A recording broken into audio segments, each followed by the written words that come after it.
All right, my beautiful friends, here we go. This is my Markets a Look Ahead segment for this Sunday, June 28th, 2020. I got a lot of stuff to talk about here, and I actually have some inside info for you, and you're going to like it. And I really do mean that, inside information. So let's see what happens with that. Let's back up to last Sunday. Last Sunday, when I did my Markets a Look Ahead segment, I explained to you that we were going to see two forces collide last week, to say the least. That's exactly how it played out.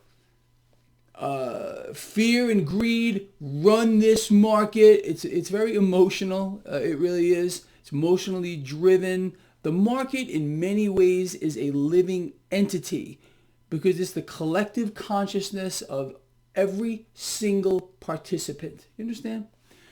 So, fear won last week. This week, we're going to see somewhat of a repeat performance. But, again, I got a little inside info for you. And we'll see how that plays on this market. If you were to go to any of the mainstream outlets right now, look at the headlines, it's all still fear. Cases rising, virus is coming to kill you. We got toads that are going to kill you. We got a dust cloud that's coming to kill you. And who knows what else they're going to throw at you. Maybe, like I said, an alien invasion. They're going to come and kill you too. Lot of fear in this market, but again, if you pay attention to the mainstream, they're pushing the whole narrative of, well, there's drugs in the pipeline. They're going to help cure the virus. You got vaccines. You got companies lining up to put out a vaccine. You got countries, the developed nations around the world, buying millions of doses before they're even made. So again, you're going to have this tug of war in this market here, and you know where to look. Just like last week, follow the 10-year yield. All right, 0.64 right now. We came down significantly. We're at 0.74 almost recently, and that's a big drop. Now, if we see the 10-year yield drop here below 0.62, I would be getting a little bit nervous that we may see more losses in this market. But if we maintain where we are or we go up, well, that means the market's going to more than likely rebound here. Now, let's talk further. I explained to you about crude oil. Lifeblood of the military-industrial complex. Is it going to catch a bid? If it does catch a bid this week, it's going to lift the market. All right. You know how that plays out. Now let's talk a little further here. I talk to everybody. I got friends all over the place at some of the biggest banks on Wall Street. Well, here's that little bit of information, inside information I wanted to share with you. So I'm talking to my friends over here, and they're like, well, Greg, we're buying. So the major Wall Street banks are buying stocks. That's happened last week. I would imagine that's going to happen this week as well. You understand? So if you have the Wall Street banks and the hedge funds, obviously going to be following suit here, buying the market, well, even if we get a collision again of these two forces, you can see that more than likely, and I'm going to go out on a limb here, stocks will gain this week. Okay, let's see how this plays out. That's kind of my thing right now. I believe stocks are going to gain into the week, especially if they float out some positive news on the virus. So yeah, the virus is going to kill us all, but we got drugs in the pipeline. We got a possible vaccine that's going to cure the world. This is what they're going to do. You know how this works. They're going to pull you in this direction. Then they're going to push you back in the other direction. This thing here is designed to keep you off balance. Are you getting dizzy? That's what they're trying to do to you. They want to keep your head spinning and spinning and spinning.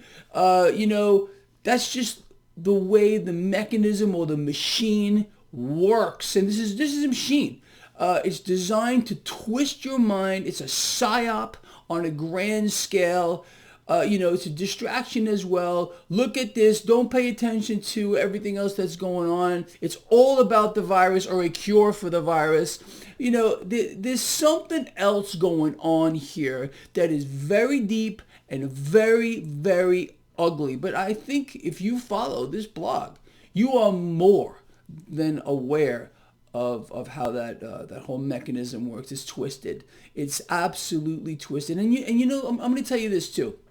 For the gazillionth freaking time. When you're sitting here and you're looking at these headlines, when you're watching, the programs that are designed to program your mind, that's why they're called programs. When you're watching this stuff and they're telling you this, and they want you to focus on it, that means you should not be focusing on it. It means you got to look someplace else. I mean, that's the number one rule. You want to stay ahead of this entire thing, not just the markets, but if you want to stay ahead of everything, when you got something being flashed at you like this over and over and over again, when you got extreme fear like this being shoved down your throat, well, you got to look in the opposite direction.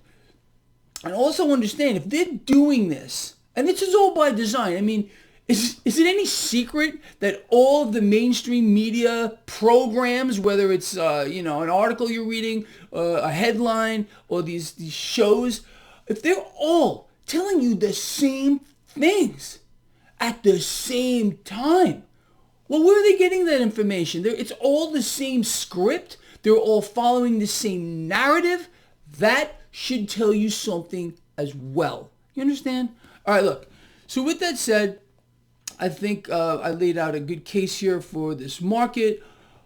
Watch for somewhat of a repeat performance of these two forces colliding in this market. But again, fear and greed. Fear is stronger, pushes the market lower, but the market is also insatiably greedy. You understand? And if you got Wall Street banks, these mega banks, with an unlimited supply of capital, with a main line right to the Federal Reserve, along with the hedge funds, and they're buying the market with insane amounts of cash, well, first of all, what does that say? They're buying all the dips. They always buy the dips. Why would this be any different than every single time before? You understand? Why? Because now the coronavirus is going to kill us all? You think so? I went out to dinner last night at a place called the Village Pub, about 5 miles from my house. The place was pretty much packed. And I'm sitting there, and I'm paying attention to what people are talking about. No mention at all that I heard, okay? And this was just the people in my immediate vicinity, about the killer virus. Okay, I think people are getting over it, really. That's the truth. All right, so with that said, I want to hear from you, as always, and I promise to read the comments. What do you think? Is Greg completely wrong? This week we're going to melt down, this is the end, because the virus is going to kill us all? Or should you be looking in the opposite direction of where the mainstream is telling you to focus? I mean, I think it's a no-brainer, but that's just me. Maybe I am out of my mind, which is distinctly possible. All right, this guy right here loves you a lot. We're going to cover this tomorrow, pre-market. I hope to see you there. Going to be all kinds of fun and whatever, all right? See you then.